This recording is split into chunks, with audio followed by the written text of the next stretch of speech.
बहरामपुर जंगल पर राज करने वाले जालिम, खूनी और बेरहम हमलावर बाघ मानव जंगल में लगी दुकानों पर गरीब जानवरों से हफ्ता वसूली करने आते हैं। वे सभी बाघ मानव एक मासूम भालू को घेर लेते हैं। क्यों रे भालू, तेरी इतनी हिम्मत? जिसके राज में तू अपनी दुकान चलाता है उसी को हफ्ता देने से मना करता है। तूने पिछले और इस हफ्ते की वसूली अभी तक नहीं पहुंचाई और लगता है तू ऐसे वसूली नहीं देगा।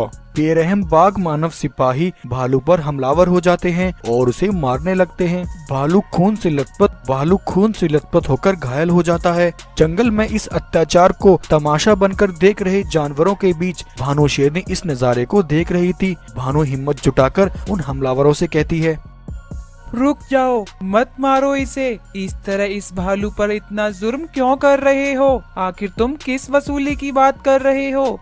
ये पूछने की आज तक किसी की हिम्मत नहीं हुई। आज हमारा यहाँ से वसूली करने का दिन है। ये हमारा इलाका है और इस इलाके में जितने भी दुकानदार हैं उन सभी की हिफाजत हम करते हैं।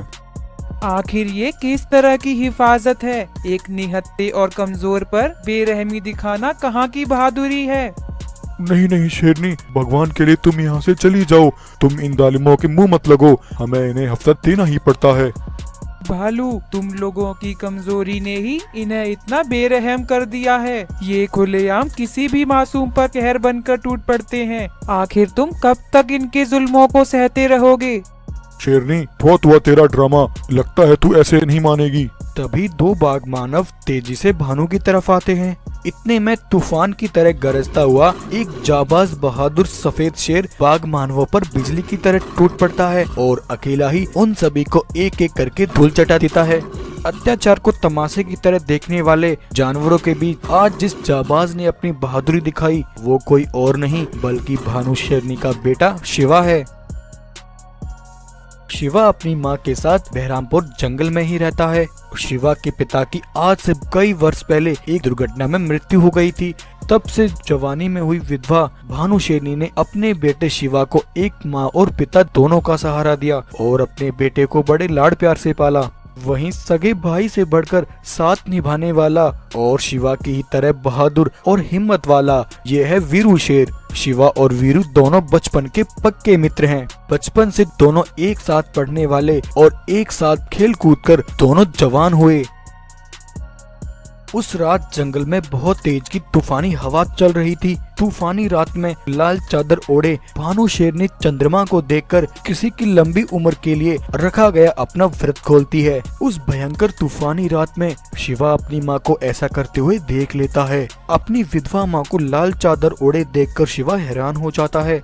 माँ, आखिर ये सब क्या है? तुमने ये लाल चादर क्यों ओढ़ी है? इस सब का क्या मतलब है? जल्दी बताओ माँ, वरना आज मेरे शब्दों की तलवार उस रिश्ते को काट देगी जिसमें हम दोनों बंधे हैं। आज मैं उस औरत से बात कर रहा हूँ जिसे कभी देवी कहते मेरी जुबान नहीं लड़खड़ाई, जिसकी ममता का आंचल पिछले 15 वर्षों से हर रोज मेरी रखवाली करता रहा।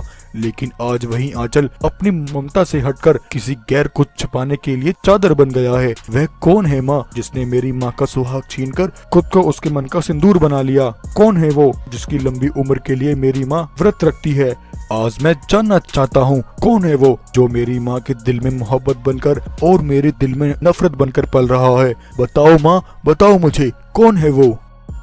शिवा, भगवान के लिए चुप हो जाओ। ये सब कहकर तुम अपने शब्दों से अपनी माँ के दिल को छलनी मत करो। तुम सच्चाई नहीं जानते। मैं वो अभागन हूँ जिसने केवल एक सौगंध के लिए अपना सारा जीवन वनवास की तरह बिताया है। मैंने आज तक उस सच्चाई को छुपा कर रखा, लेकिन आज तुम्हारे तीखे शब्दों ने मेरे दिल को छलनी कर दिया है। आज मैं तुम्हें वो सच्चाई बता कर रहूंगी जिसके नाम का मैं हमेशा व्रत रखती हूँ। वो कोई और नहीं, वो तुम्हारे पिता हैं। हाँ शिवा, तुम्हारे पिता जिंदा हैं। मैंने ये सच्चाई तुमसे सिर्फ इसलिए छुपाई क्योंकि तुम्हारे पिता ने मुझे एक कसम दी थी कि मैं जिंदगी के किसी भी मोड़ पर तुम्हें ये ना बताऊं। ना तुम अनाथ हो और ना मैं विधवा। लेकिन आज तुम्हारे शब्दों के बारूद से वो कसम की दीवार टूट गई है। शिवा, तुम्हारे पिता एक डॉक्टर थे। वो जिस अस्पताल में काम करते थे उसके मालिक को जंगल के जानवर देवता की तरह पूजते थे, लेकिन हकीकत में वो मासूम जानवरों के अंगों का व्यापार करता था। ये राज तुम्हारे पिता को उस दिन पता चला जब रोती बिलखती हुई एक गाय तुम्हारे पिता वीरभान के पास आई। वीरभान, मुझे मेरा बच्चा वापस चाहिए। मैं अपने बच्चे के बिना नहीं रह सकती। मेरा मासूम बच्चा आज मुझे हमेशा के लिए छोड़कर चला गया। गाय, ये तुम क्या कह रही हो? तुम्हारा बच्चा तो बिल्कुल स्वस्थ था, आखिर वो अचानक से कैसे मर सकता है? वीरभान फौरन अस्पताल पहुंचकर गाय के बच्चे को देखता है। वीरभान ये देखकर हैरान हो जाता है कि उस गाय के बच्चे के पेट से उसका दिल गायब था। हे भगवान, आखिर ये कैसे हो सकता है? तभी वीरभान के पीछे से एक आवाज आती है। देख क्या रहे हो वीरभान? उस गरीब गाय के बच्चे का दिल अब एक अमीर बाप की औलाद में धड़क रहा है और ऐसा करने के बदले हमें 2 लाख रुपए मिले हैं। सोचो वीरभान, ये पैसा तुम्हारा भी मुकद्दर हो सकता है अगर तुम मेरे साथ हाथ मिला लो। ये सुनकर वीरभान के होश उड़ जाते हैं। उसे तेजा की बात पर बहुत गुस्सा आता है। वीरभान तेजा पर हमला करता है और उसे घसीटता हुआ राय बहादुर के पास लेकर आता है। गौर से देखिए महाराज, ये वो सफेद पोशाक कसाई है जो पैसे की आग में लाशों का कारोबार करता है। आपके अस्पताल को इसने मौत का अड्डा बना रखा है। आप नहीं जानते महाराज, आपके अस्पताल में ये जालिम न जाने क्या क्या कर रहा है। वीरभान, खामोश हो जाओ। तेजा के बारे में तुम जो मुझे बता रहे हो वो सब मैं पहले से जानता हूँ और मैं ये भी जानता हूँ कि ये सिर्फ एक मोहरा है और इस सिस्टम का असली रिमोट कंट्रोल किसी और के हाथ में है। महाराज, अगर आप सब जानते हैं तो आप खामोश क्यों हैं? कौन है वो? हो। वीरभान, लगता है तुम्हारा दिल बहुत कमजोर है। अगर तुम जानना चाहते हो कि इस सिस्टम का कंट्रोल किसके पास है तो सुनो, वो कंट्रोल मेरे हाथ में है। अस्पताल में काम करने वाले सारे डॉक्टर मेरे इशारों पर काम करते हैं। यहाँ आने वाले मरीज की जिंदगी और मौत का फैसला राय बहादुर यानी मैं करता हूँ। ये सुनकर वीरभान के होश उड़ जाते हैं। इसका मतलब वो सब दान पुण्य, गरीबों के साथ वो हमदर्दी, वो सब दिखावा है। हाँ वीरभान, तुम बिल्कुल सही समझे। मैंने ये अस्पताल गरीब और भिखारियों के लिए नहीं खोला है। जिस तरह एक कसाई के लिए एक बकरा उसकी कमाई का साधन है, वैसे ही मेरे लिए जिस्म पैसा कमाने का जरिया है। अब तुम मेरा राज जान ही चुके हो तो तुम मेरे साथ हाथ मिलाने की अपनी कीमत बताओ। जालिम राय बहादुर, अगर तू अपने आप को नीलाम भी कर दे तो भी तू मुझे खरीद नहीं सकता। इतना कहकर वीरभान वहाँ से चला जाता है। तेजा, इस पर थोड़ी नजर रखो, हमें इसकी जुबान बंद करनी होगी। अब एक दिन राय बहादुर के सिपाही वीरभान को अकेला पाकर घेर लेते हैं। राय बहादुर वीरभान को हमेशा के लिए अपनी जेल में लाकर बंद कर देता है। इस तरह बेगुनाह वीरभान राय बहादुर का कैदी बन जाता है। वहीं दूसरी तरफ जंगल के गुस्साए जानवर भानु शेरनी और उसके बच्चे को मारने के लिए उस पर टूट पड़ते हैं। भानु अपने बच्चे को बचाने के लिए उसे लेकर एक दूसरे जंगल में आ जाती है। एक दिन भानु शेरनी राय बहादुर के सिपाहियों से छिपकर वीरभान से मिलने आती है। भानु, तुम भगवान के लिए हमारे बच्चे को लेकर यहाँ से कहीं दूर चली जाओ। जानवरों की आंखों में जो गुस्सा मैंने देखा है वो तुम्हें और हमारे बच्चे को जिंदा नहीं रहने देगा। तुम्हें हमारे बच्चे के भविष्य के खातिर एक विधवा बनकर जीना होगा। समझो मैं आज से मर गया। आज के बाद तुम मुझसे कभी मिलने नहीं आओगी और कभी हमारे बेटे को मेरे बारे में नहीं बताओगी। मैं नहीं चाहता मेरे नाम की परछाई भी मेरे बेटे पर पड़े। चली जाओ भानु, चली जाओ यहाँ से। और इस तरह मैंने इतने सालों तक तुमसे ये सच्चाई छुपाई। मुझे माफ कर दो माँ, मैंने बिना कुछ सोचे समझे आपके ऊपर इतना बड़ा इल्जाम लगाया और आपको इतना भला बुरा कहा। लेकिन माँ, आज मैं आपसे एक वादा करता हूँ, मैं उस अत्याचारी राय बहादुर को नहीं छोड़ूंगा और अपने मासूम बेकसूर पिता को उसकी कैद से आजाद करा कर लेकर आऊंगा। तब एक दिन वीरू शिवा को लेकर उसे अपने पिता से मिलाने लाता है। पिताजी, ये देखो आपसे मिलने कौन आया है। ये मेरा दोस्त शिवा है। इसके पिता वीरभान भी आपके अस्पताल में एक डॉक्टर थे। तेजा ये सुनकर हैरान हो जाता है। अच्छा, तो तुम वीरभान के बेटे हो। शिवा, मैं तुम्हारे पिता वीरभान से कभी नहीं मिला, लेकिन मैंने उनके बारे में सुना जरूर था। बताओ शिवा, मैं तुम्हारी क्या मदद कर सकता हूँ? मुझे अपने पिता को इंसाफ दिलाना है और जंगल में ये साबित करना है कि राय बहादुर एक जुल्मी और अत्याचारी है जो मासूम जानवरों के जिस्मों का व्यापार करता है और उनके अंगों को विदेश में बेचकर उनका कारोबार करता है। उस अत्याचारी ने मेरे पिता को झूठे जुर्म में फंसाकर उसे अपनी कैद में कर रखा है। ये सब सुनकर तेजा अगले ही दिन राय बहादुर के पास जाकर उसे शिवा के बारे में बताता है। अच्छा, तो उस वीरभान का बेटा जिंदा है, आने दो उसे। जहाँ उसका बाप पड़ा है उसे भी वहीं डाल दूंगा। अब शिवा और वीरू राय बहादुर के ठिकाने पर पहुंचते हैं, लेकिन तब तक बहुत देर हो चुकी थी। जानवरों को राय बहादुर की सच्चाई न पता चले, इसके लिए राय बहादुर तेजा को जान से मार डालता है। ये देखकर शिवा और वीरू को राय बहादुर पर बहुत गुस्सा आता है। वो दोनों बहादुर तूफान की तरह दौड़ते हुए राय बहादुर के सिपाहियों पर टूट पड़ते हैं और उन सभी को एक एक करके राय बहादुर के साथ मौत की नींद सुला देते हैं। आज सालों बाद शिवा अपने पिता वीरभान को राय बहादुर की कैद से आजाद करा लेता है। वीरभान सालों बाद अपने बेटे और पत्नी से मिलकर बहुत खुश होता है और फिर वे सभी एक साथ फिर से अपने जंगल में हंसी खुशी रहने लगते हैं।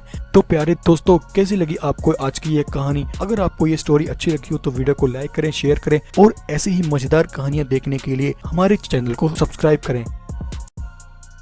एक बार कुछ रंगीन पंखों वाले बाघ अचानक से अपनी आसमानी दुनिया से नीचे जमीन पर उतरते हैं और वहां आकर वे सभी बाघ पत्थरों के पीछे छिप जाते हैं। कुछ देर बाद रघु की पत्नी सीमा शेरनी अपने बेटे वीर को लेकर वहां आती है और नदी पर आकर अपने बेटे के साथ पानी पीने लगती है। तभी उन पत्थरों के पीछे छिपे वो सभी रंगीन बाघ बाहर आकर सीमा और वीर पर हमला करते हैं। सीमा, अगर तुम अपने बेटे को जिंदा देखना चाहती हो तो रघु से जाकर कह दो, उसके पास सिर्फ 2 दिन का समय है। 2 दिन के अंदर वो अपनी वो जादुई मणियां मेरे हवाले कर दे। बरसों पहले बदले की जो आग मेरे सीने में जल रही है, मैं यहाँ उससे अपना बदला लेने आया हूँ। ये कहकर रंगीन बाघ रघु के बेटे वीर को अपने साथ अपनी आसमानी दुनिया में ले जाते हैं। उधर सीमा शेरनी रोती बिलखती हुई रघु के पास आती है और उसे सारी बात बताती है। क्या सीमा, ऐसा नहीं हो सकता, आखिर ये सब कैसे हुआ? लेकिन मेरी तो किसी के साथ कोई दुश्मनी नहीं है। फिर वो रंगीन बाघ किस बदले की बात कर रहे थे? आखिर रघु के दुश्मन ये रंगीन बाघ कौन थे, जिनके बारे में रघु को भी नहीं पता था, और वो रंगीन बाघ रघु से किस बदले की बात कर रहा था? दरअसल आज से कुछ वर्ष पहले रघु के पिता राजवीर अपनी पत्नी, बेटे और एक विशाल सेना के साथ गोरखपुर जंगल पर राज करते थे। राजवीर के पास कुछ जादुई मणियां थीं, जिनके अंदर ब्रह्मांड की सारी शक्तियां शामिल थीं। राजवीर अपनी उन मणियों से ताकत इकट्ठा करते थे और उनकी ताकत से जंगल के जानवरों की रक्षा करते थे। वहीं उनके जंगल से कुछ किलोमीटर दूर एक दूसरे जंगल में कांचा नाम का एक लालची और जालिम बाघ जानवरों की मंडी लगाता था और जंगल के गरीब मासूम जानवरों को मामूली से सिक्के पैसों के लिए उन्हें बेच दिया करता था। कांचा का एक बेटा था जिसका नाम शेरा था। कांचा हर रोज अपने बेटे को अपनी मंडी लेकर आता और उसे अपनी इस अवैध कारोबार की ट्रेनिंग देता। बेटा, ध्यान से देखो, मुझसे पहले मेरे पिताजी इस कारोबार को संभालते थे। उनके जाने के बाद इस कारोबार को मैंने संभाला। अब मेरे बाद तुम्हें इस कारोबार को आगे तक लेकर जाना है। छोटा बड़ा, कमजोर, लाचार, कैसा भी जानवर हो, हर किसी की इस बाजार में एक कीमत है। जितने ज्यादा जानवर उतना ज्यादा पैसा। एक बार कुछ बाघ मानव कांचा से कुछ जानवर खरीदकर अपने जंगल ले जा रहे थे। तभी रास्ते में उन जानवरों में से एक गाय गाड़ी से नीचे गिर जाती है। गाय मुश्किल से जैसे तैसे खड़ी होकर भागती हुई रघु के जंगल आती है और वहां आकर रघु को अपनी सारी कहानी बताती है। महाराज, पास के जंगल में हम मासूम जानवरों पर बहुत जुल्म हो रहा है। कांचा नाम का एक जालिम बाघ वहाँ सालों से जानवरों की मंडी लगाता है और चंद सिक्कों के लिए हम जानवरों को गुलामी करने के लिए बेच देता है। हमारी मदद कीजिए महाराज, हमारे बच्चे और परिवार उस जालिम की कैद में हैं। गाय की बात सुनकर रघु हैरान हो जाता है। अरे गाय, ये तुम क्या कह रही हो? इतने सालों से ये अवैध कारोबार चल रहा है और मुझे इसकी खबर तक नहीं है। गाय, तुम परेशान मत हो, मेरे होते हुए ऐसा नहीं हो सकता। तुम मुझे उस जगह पर ले चलो जहाँ वो अत्याचारी इस कारोबार को कर रहा है। तब गाय रघु को लेकर दूसरे जंगल उस जगह लेकर आती है जहाँ कांचा अपने सिपाहियों के साथ जानवरों की मंडी चला रहा था। राजवीर कांचा के पास गया। देखो, तुम जो कोई भी हो, इन गरीब और मासूम जानवरों को जबरदस्ती नीलाम करना अवैध है और ये जंगल के कानून के खिलाफ है। मैं तुम्हें हुक्म देता हूँ, तुम इस अवैध काम को इसी समय बंद करो और इन मासूम जानवरों को इसी समय आजाद करो। हो, ये मेरा जंगल है और तुम मेरे ही जंगल में आकर मुझे ही धमकी दे रहे हो। तुम्हारी भलाई इसी में है कि यहाँ से निकल जाओ, वरना मेरे सिपाही तुम्हारी बोटी बोटी नोच डालेंगे।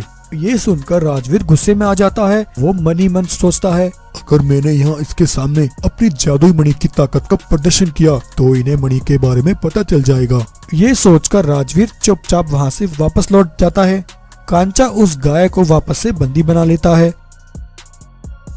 आधी रात जब कांचा के सारे सिपाही सो रहे थे, तब राजवीर दबे पांव वहां आकर अपनी जादुई मणि की शक्तियों से सभी कैदी जानवरों को आजाद कर देता है और उन सभी को अपने साथ वहां से निकाल लेता है। लेकिन उस रात उसे ऐसा करते कांचा का एक सिपाही देख लेता है। सुबह जब कांचा देखता है कि उसके सारे जानवर कैद से फरार हो गए हैं, कांचा गुस्से से पागल हो जाता है। आखिर किसने ऐसा किया? कौन ऐसा कर सकता है? जिस किसी ने भी ये किया है, मैं उसे जिंदा नहीं छोड़ूंगा। तब कांचा का सिपाही उसने रात में जो कुछ देखा वो सब कांचा को बताता है। क्या सिपाही, ये तुम क्या कह रहे हो? इसका मतलब वो राजवीर कोई साधारण शेर नहीं है। हमें उसकी मणियों के बारे में पता न चले, इसलिए वो कल मेरे सामने मेरी धमकी सुनकर चुपचाप वहाँ से लौट गया था। वो राजवीर मेरे कैदियों को यहाँ से भगा कर ले गया है। पहले मैं अब उससे उसकी वो सारी जादुई मणियां हासिल करूंगा, उसके बाद मैं उन जानवरों को भी नहीं छोड़ूंगा। ऐसा कहकर कांचा अपने सिपाहियों को लेकर राजवीर के जंगल पहुंचता है और वहां जाकर उन पर हमला कर देता है। जब राजवीर को ये पता लगता है, तब राजवीर अपनी मणि की शक्तियों से कांचा और उसके सारे सिपाहियों पर हमला करके उन्हें बुरी तरह जख्मी कर देता है। एक सिपाही कांचा की लाश को लेकर उसके बेटे शेरा के पास गया। शेरा अपने पिता की लाश को देखकर हैरान हो जाता है और रोने लगता है। चुप हो जाओ बेटा, ये वक्त रोने का नहीं है। जिसने तुम्हारे पिता का ये हाल किया, तुम्हें उससे उसका हिसाब लेना है। कितनी ही पीढ़ियां क्यों न बीत जाएं, तुम्हें इस बदले की आग को अपने अंदर जलाए रखना है। उस राजवीर ने अपनी मणि की ताकत के घमंड में चूर होकर मेरे सारे सिपाहियों को मार डाला। तुम्हें उससे उस मणि को हासिल करना है और मेरी मौत का बदला उससे जरूर लेना है। इतना कहकर कांचा वहीं मर जाता है। तो इस तरह उस दिन से कांचा के बेटे शेरा ने राजवीर को अपना दुश्मन मान लिया था। शेरा बदले की आग में दिन रात जलता रहा और बड़ा होकर उसने अपनी एक सेना तैयार की। लेकिन इसी बीच उसे एक दिन खबर मिली कि उसका दुश्मन राजवीर अब इस दुनिया में नहीं रहा। और उसी दौरान राजवीर का बेटा रघु भी अब जवान हो गया था। अपने पिता के जाने के बाद रघु ने उन जादुई मणियों के साथ अपने जंगल को संभाला। वहाँ जंगल में रघु इस बात से बिल्कुल अनजान था। तभी एक दिन एक बूढ़ी गाय रघु के पास आती है। बेटा, मुझे अभी अभी पता चला, कुछ रंगीन लुटेरे बाग तुम्हारे बेटे को उठाकर ले गए हैं। तुम्हारे बेटे को अगवा करने वाला कोई और नहीं बल्कि तुम्हारे पिता के दुश्मन का बेटा शेरा है। वो यहाँ तुमसे अपने पिता की मौत का बदला पूरा करने आया है। रघु बेटा, तुम्हारे पिता का हमारे ऊपर बहुत बड़ा एहसान है। मैं अगर आज तुम्हारे सामने जिंदा खड़ी हूँ तो तुम्हारे पिता राजवीर की वजह से हूँ। उस अत्याचारी कांचा ने अपने बेटे को भी वही परवरिश दी है। तुम उस जुल्मी को खत्म करके अपने बेटे को वापस ले आओ। गाय के मुंह से सारी कहानी सुनकर रघु उन मणियों की शक्तियों का इस्तेमाल करता है और उन मणि की शक्तियों से एक विशाल रूप धारण कर लेता है। तब विशाल रघु शेरा के जंगल जाकर उन सभी लुटेरे बागों पर हमला करके उन्हें अपनी आग से जला डालता है और अपने बेटे वीर को आजाद करा लेता है। तो कैसी लगी आपको आज की ये कहानी? अगर आपको ये स्टोरी अच्छी लगी हो तो वीडियो को लाइक करें, शेयर करें और ऐसी ही मजेदार कहानियां देखने के लिए हमारे चैनल को सब्सक्राइब करें। पिछले 15 वर्षों से जुल्म और अत्याचार की बेड़ियों में बंधे रघु और भानु अपनी आजादी और उसके आने की इंतजार की सारी उम्मीदें खो बैठे थे। उसकी राह तकते तकते भानु को गहरी नींद आ जाती है और वो एक ख्वाब देखती है। ठंडे पानी की तेज लहरों को अपने पैरों से चीरता हुआ एक जवान शेर उसके पास आता है। माँ, आप परेशान मत हो, मैं आपके पास वापस लौट आया हूँ। मैं कुछ दिनों में आपको यहाँ से निकाल लूंगा, तब तक आप हिम्मत ना हारे माँ। इतना कहकर उसके कदम पीछे की ओर बढ़ने लगे। मैं आऊंगा माँ, मैं जरूर आऊंगा। रुको बेटा, तुम कहाँ जा रहे हो? रुक जाओ, मुझे छोड़कर मत जाओ। और भानु का जब ये ख्वाब टूटा तो वो हड़बड़ा कर उठ खड़ी हुई। मुझे यकीन था वो आएगा, वो एक दिन जरूर आएगा। वो अपने परिवार को इस हाल में नहीं देख सकता। मेरा ये ख्वाब एक दिन हकीकत में जरूर बदलेगा। भानु का ख्वाब सुनकर रघु के मन में एक नई उम्मीद जाग उठी। लेकिन वो कौन है जिसके आने का इंतजार रघु और भानु को पिछले 15 वर्षों से है, और उन्हें यहाँ क्यों कैद किया गया है? चलिए देखते हैं। दरअसल आज से कुछ समय पहले एक खुशहाल और मालदार जंगल का राजा रघु, जो आसपास के जंगलों में सबसे बुद्धिमान और ताकतवर राजा था। रघु के पास वो ताकत थी जो सदियों में शायद ही किसी के पास थी।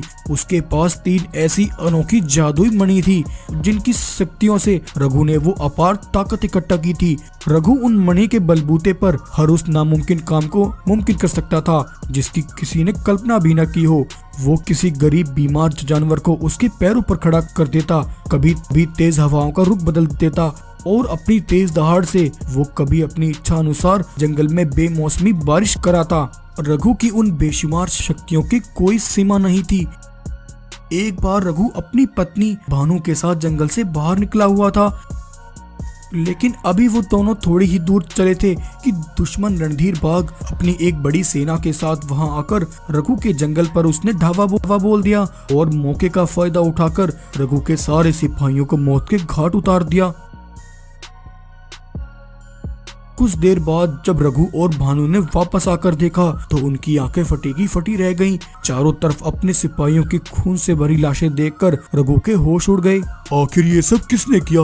किसने मेरे मासूम सिपाहियों का खून बहाया? कौन है वो मेरे सामने आए। इतना कहते ही उसके पीछे खड़ा रणधीर जोर की दहाड़ लगाता है। मैंने तुमसे पहले भी कहा था, तुम अपनी इस बेशुमार ताकत का वो राज मुझे बता दो, वरना मेरी ये ताकतवर सेना तुम्हें और तुम्हारे इस जंगल को तबाह बर्बाद कर देगी। तू मेरी ताकत छीनकर यहाँ जुल्म करना चाहता है, लेकिन मैं तुझे अपनी ताकत का वो राज कभी नहीं बताऊंगा। ये सुनकर रणधीर को बहुत गुस्सा आ गया और उसने रघु पर एक के बाद एक हमला करना शुरू कर दिया। भानु तुम जाओ, तुम यहाँ से भाग जाओ और हमारे बच्चे को बचा लो। ये सुनकर भानु ने फिर पीछे मुड़कर नहीं देखा और गर्भ में पल रही अपनी संतान को बचाने के लिए वो लगातार भागती रही, और एक जंगल में आकर वो वहीं रुककर बेहोश हो जाती है। जैसे ही भानु बेहोश होती है तभी वहीं उसे एक बेटा हो जाता है। भानु का बेटा भूख और प्यास से जोर जोर से रोने लगता है। तभी उसकी रोने की आवाज पास में रहने वाली एक बाघिन सुन लेती है। बाघिन फौरन उठकर उस बच्चे के पास आती है और कहती है, लगता है ये इस शेरनी का बेटा है, लेकिन शायद इसकी माँ तो मर चुकी है। अगर मैंने इस बच्चे को यहीं छोड़ दिया तो इसे जंगली जानवर खा जाएंगे। मैं इस बच्चे को पाल लेती हूँ। बेटा तुम चिंता मत करो, आज से मैं तुम्हारी माँ हूँ। ऐसा कहकर बाघिन उस बच्चे को अपने साथ ले जाती है और उस बच्चे को पाल लेती है। उधर रणधीर के सिपाही भानु को तलाश करते उसके पास पहुंच जाते हैं और भानु को बंदी बनाकर अपने साथ ले जाते हैं। वहीं दूसरी ओर बाघिन ने भानु के बेटे की बहुत अच्छे से परवरिश की। अब ऐसे ही धीरे धीरे समय के साथ भानु का बेटा जवान और ताकतवर होने लगा। बाघिन ने उसका नाम वीरा रखा। बाघिन ने उसे युद्ध की हर वो कला सिखाई, जंग के मैदान में दुश्मन को कैसे शिकस्त देनी है। बाघिन ने उसे वो सब सिखाया। कुछ ही वक्त में वीरा युद्ध की सारी कलाएं सीख गया और वो युद्ध कला में माहिर हो गया। तभी एक दिन रघु के जंगल का एक भालू बाघिन के पास आता है। बाघिन, क्या तुमने सुना? जालिम रणधीर बाघ ने पास के जंगल के राजा रघु और उसकी पत्नी को बंदी बना लिया है। सुना है उसने रघु के सारे सिपाहियों को मारकर उसके जंगल पर अपना कब्जा कर लिया है। मुझे तो उसकी पत्नी भानु पर बहुत तरस आता है। सुना है रणधीर की कैद में जाने से पहले उसकी पत्नी गर्भवती थी और अब उसका कहना है कि उसने अपने बेटे को जन्म दिया है, लेकिन इस समय उसका बेटा कहाँ है ये किसी को नहीं पता। जब बाघिन भालू की बात सुनती है तब उसे सारी बात समझ आती है कि उसने जिस शेर को पाल पोस कर बड़ा किया वो वीरा उस भानु शेरनी का बेटा है। भालू, मुझे बहुत बड़ी गलतफहमी हो गई। भानु शेरनी का बेटा मेरे पास है। उस दिन भानु को मरा हुआ समझकर मैं उसके बेटे को अपने साथ ले आई और इतने सालों तक मैंने उसे अपने पास रखा और उसे बड़ा किया। तभी इतने में वीरा वहाँ आता है। बाघी वीरा को उसके असली माता पिता के बारे में सारी बात बताती है।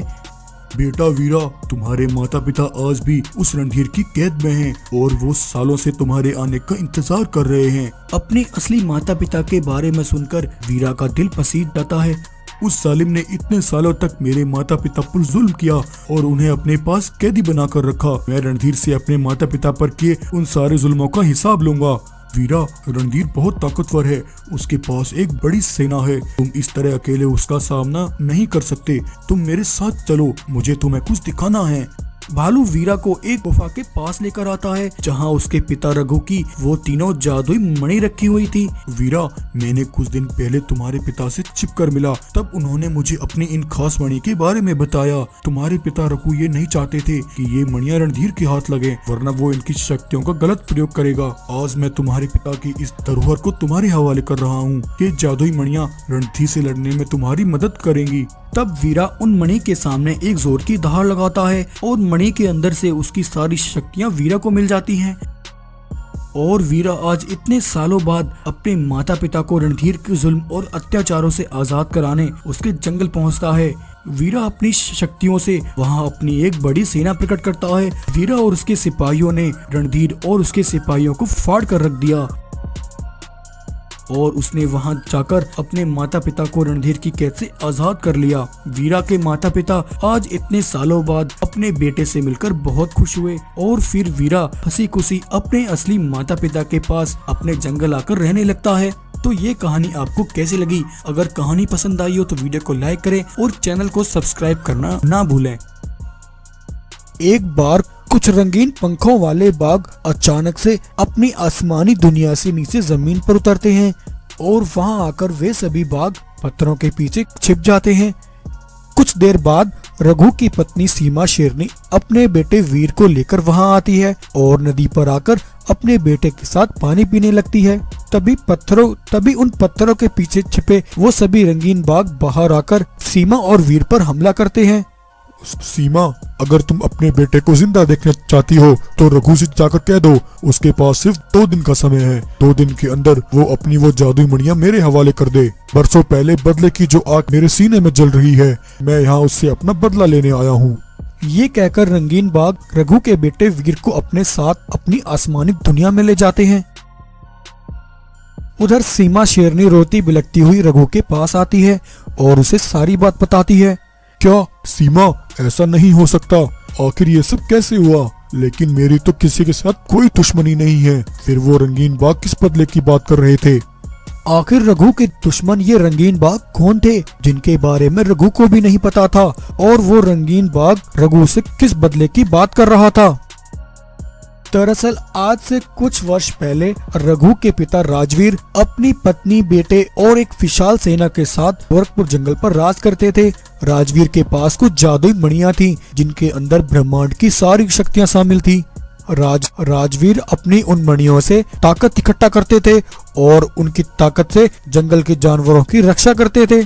वहीं उनके जंगल से कुछ किलोमीटर दूर एक दूसरे जंगल में कांचा नाम का एक लालची और जालिम बाघ जानवरों की मंडी लगाता था और जंगल के गरीब मासूम जानवरों को मामूली से सिक्के पैसों के लिए उन्हें बेच दिया करता था।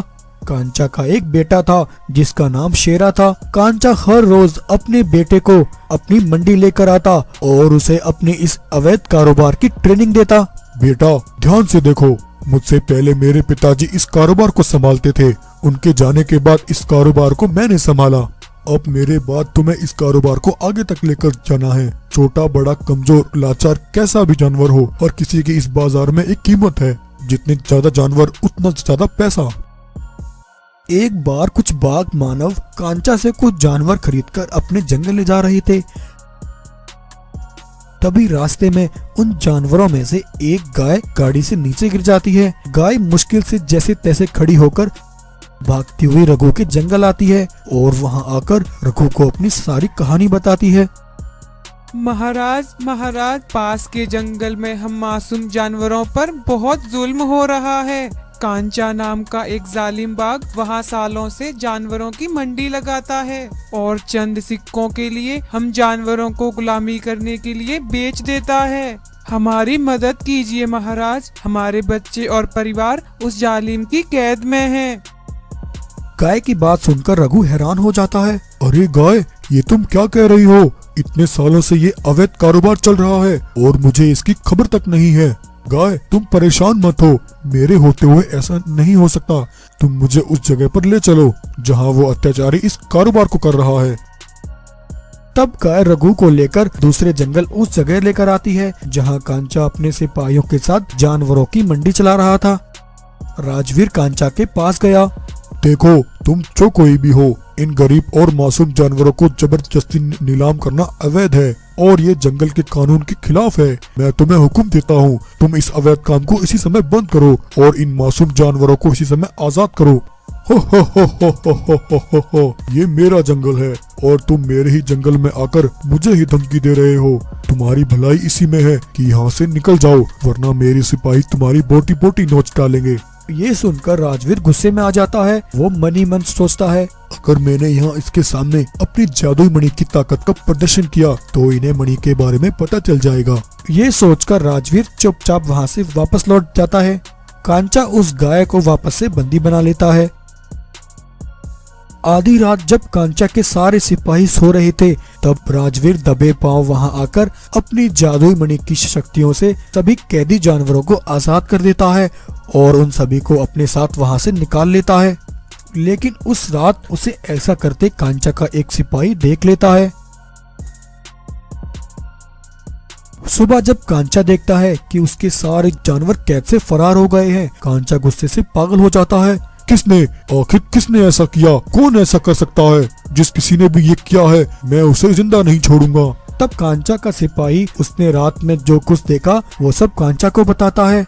क्या सिपाही, ये तुम क्या कह रहे हो? इसका मतलब वो राजवीर कोई साधारण शेर नहीं है। हमें उसकी मणियों के बारे में पता न चले, इसलिए वो कल मेरे सामने मेरी धमकी सुनकर चुपचाप वहाँ से लौट गया था। वो राजवीर मेरे कैदियों को यहाँ से भगा कर ले गया है। पहले मैं अब उससे उसकी वो सारी जादुई मणियां हासिल करूंगा, उसके बाद मैं उन जानवरों को भी नहीं छोड़ूंगा। ऐसा कहकर कांचा अपने सिपाहियों को लेकर राजवीर के जंगल पहुंचता है और वहां जाकर उन पर हमला कर देता है। जब राजवीर को ये पता लगता है, तब राजवीर अपनी मणि की शक्तियों से कांचा और उसके सारे सिपाहियों पर हमला करके उन्हें बुरी तरह जख्मी कर देता है। एक सिपाही कांचा की लाश को लेकर उसके बेटे शेरा के पास गया। शेरा अपने पिता की लाश को देखकर हैरान हो जाता है और रोने लगता है। चुप हो जाओ बेटा, ये वक्त रोने का नहीं है। जिसने तुम्हारे पिता का ये हाल किया, तुम्हें उससे उसका हिसाब लेना है। कितनी ही पीढ़ियां क्यों न बीत जाएं, तुम्हें इस बदले की आग को अपने अंदर जलाए रखना है। उस राजवीर ने अपनी मणि की ताकत के घमंड में चूर होकर मेरे सारे सिपाहियों को मार डाला। तुम्हें उससे उस मणि को हासिल करना है और मेरी मौत का बदला उससे जरूर लेना है। इतना कहकर कांचा वहीं मर जाता है। तो इस तरह उस दिन से कांचा के बेटे शेरा ने राजवीर को अपना दुश्मन मान लिया था। शेरा बदले की आग में दिन रात जलता रहा और बड़ा होकर उसने अपनी एक सेना तैयार की। लेकिन इसी बीच उसे एक दिन खबर मिली कि उसका दुश्मन राजवीर अब इस दुनिया में नहीं रहा। और उसी दौरान राजवीर का बेटा रघु भी अब जवान हो गया था। अपने पिता के जाने के बाद रघु ने उन जादुई मणियों के साथ अपने जंगल को संभाला। वहां जंगल में रघु इस बात से बिल्कुल अनजान था। तभी एक दिन एक बूढ़ी गाय रघु के पास आती है। बेटा, मुझे अभी अभी पता चला, कुछ रंगीन लुटेरे बाग तुम्हारे बेटे को उठाकर ले गए हैं। तुम्हारे बेटे को अगवा करने वाला कोई और नहीं बल्कि तुम्हारे पिता के दुश्मन का बेटा शेरा है। वो यहाँ तुमसे अपने पिता की मौत का बदला पूरा करने आया है। रघु बेटा, तुम्हारे पिता का हमारे ऊपर बहुत बड़ा एहसान है। मैं अगर आज तुम्हारे सामने जिंदा खड़ी हूँ तो तुम्हारे पिता राजवीर की वजह से हूँ। उस अत्याचारी कांचा ने अपने बेटे को भी वही परवरिश दी है। तुम उस जुल्मी को खत्म करके अपने बेटे को वापस ले आओ।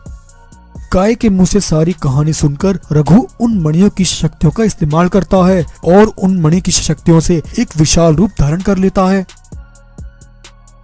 तब विशाल रघु शेरा के जंगल जाकर उन सभी लुटेरे बागों पर हमला करके उन्हें अपनी आग से जला डालता है और अपने बेटे वीर को आजाद करा लेता है। तो कैसी लगी आपको आज की ये कहानी? अगर आपको ये स्टोरी अच्छी लगी हो तो वीडियो को लाइक करें, शेयर करें और ऐसी ही मजेदार कहानियां देखने के लिए हमारे चैनल को सब्सक्राइब करें।